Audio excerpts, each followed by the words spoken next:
Hey guys, it is Meg Monday, and as you can tell, I have not even stepped away from my desk this morning because I've been in creative mode, which has been a super blast.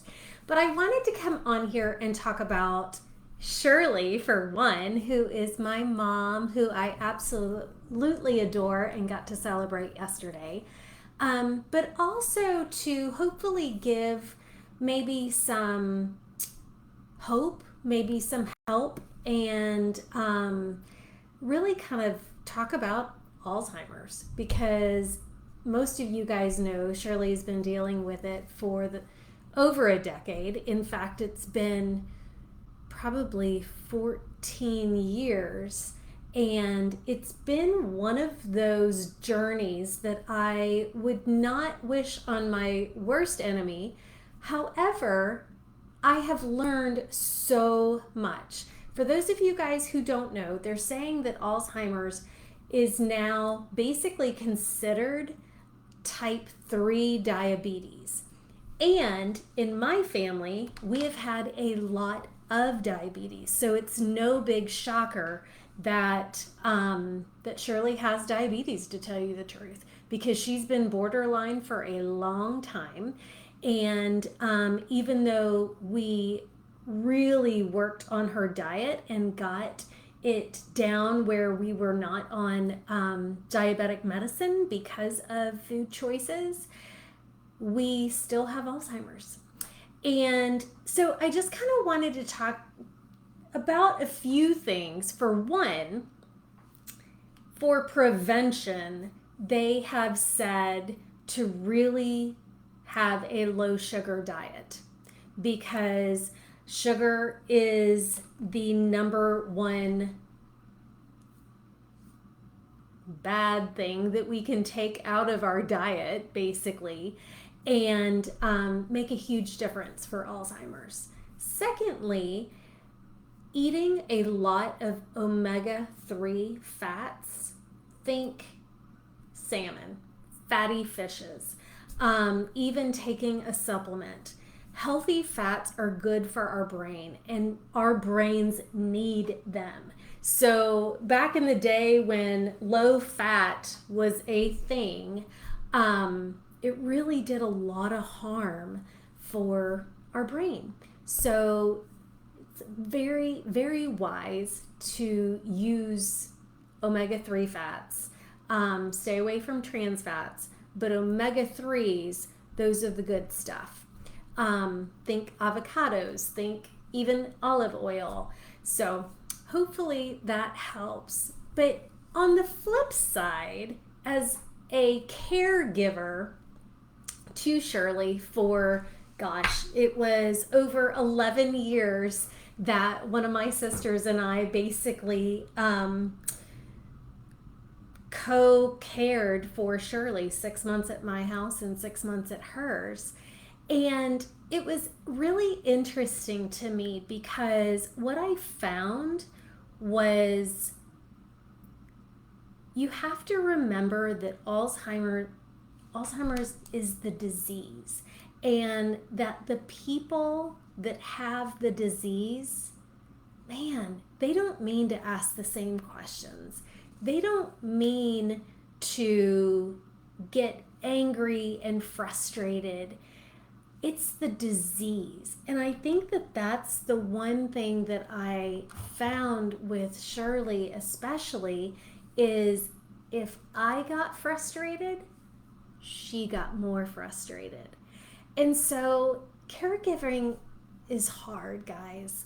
It is really hard. And that's another thing I wouldn't really wish on my worst enemy, especially for this disease, because when someone says something that is completely wrong, our first thought as humans is to correct them.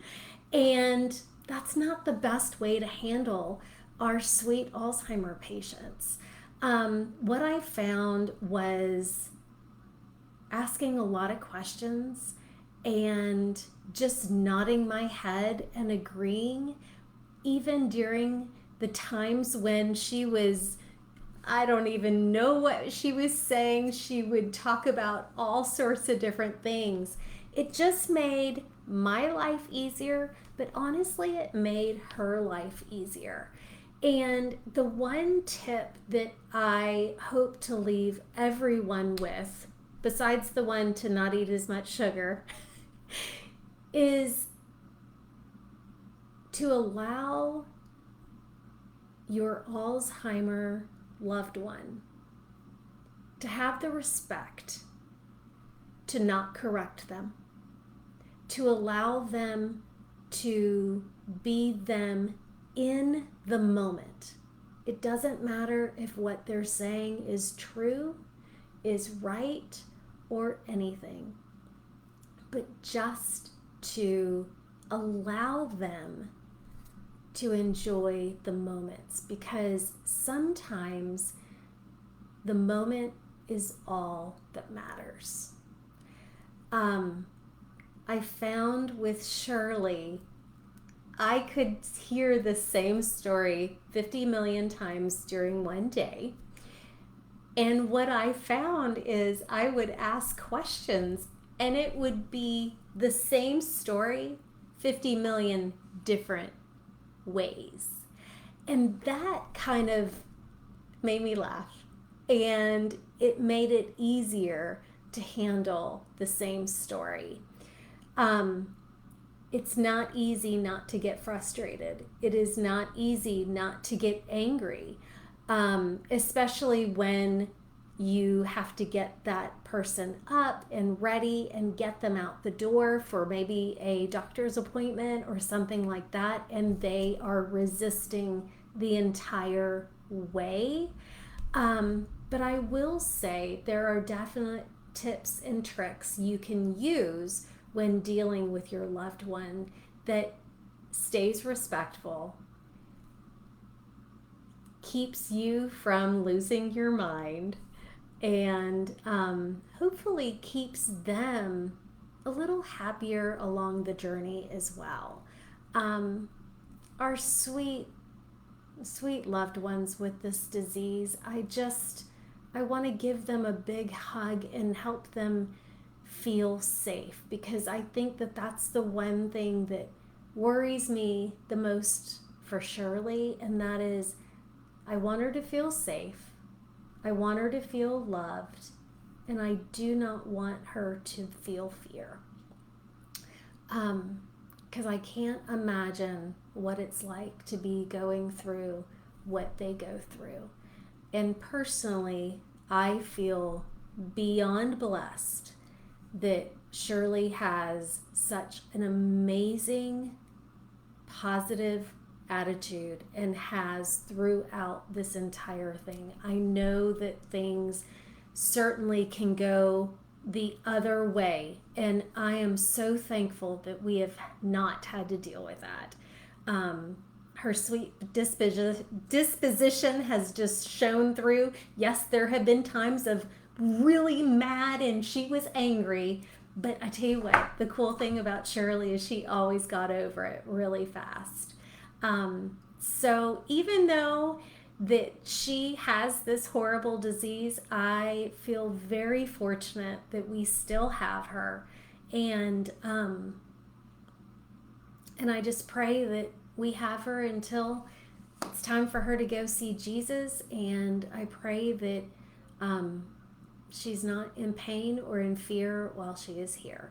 So for all of you guys out there who are struggling with a loved one with Alzheimer's, just know that there are other people like me who I'm rooting for you. And if you ever need just a ear to listen or a shoulder to cry on, feel free to reach out. Hope you guys have a great one. We'll talk to you later. Bye.